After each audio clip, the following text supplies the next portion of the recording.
Trinity Square is a neighborhood that represents much of what's wrong and what's possible in the city of Providence. I know this neighborhood very well. I spent a lot of time in this building. I've spent a lot of time down the street at my wife's theater. And I have friends that own multiple businesses along this stretch leading up to the high schools. We have a big problem here. One of the problems that we have is we have excessive idle individuals.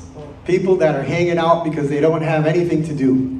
And maybe they're waiting to procure services at one of the many social service agencies that are available within a short distance, or maybe they're just looking for stuff to do and hanging out, or maybe there are people that are preying on individuals that are waiting to acquire those services.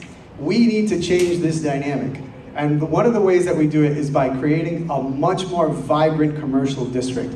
A lot of the progress that we've seen in Trinity Square has been led by individual entrepreneurs who have risked their own money, and in certain cases, their own lives.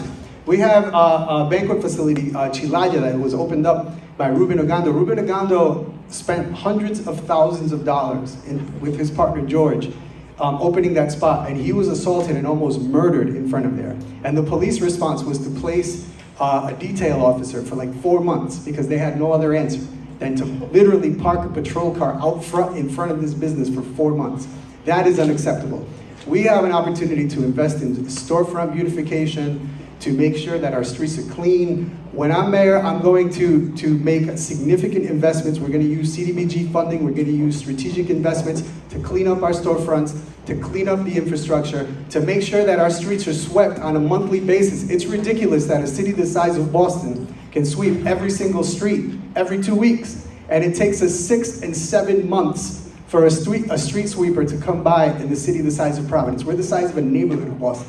That's embarrassing.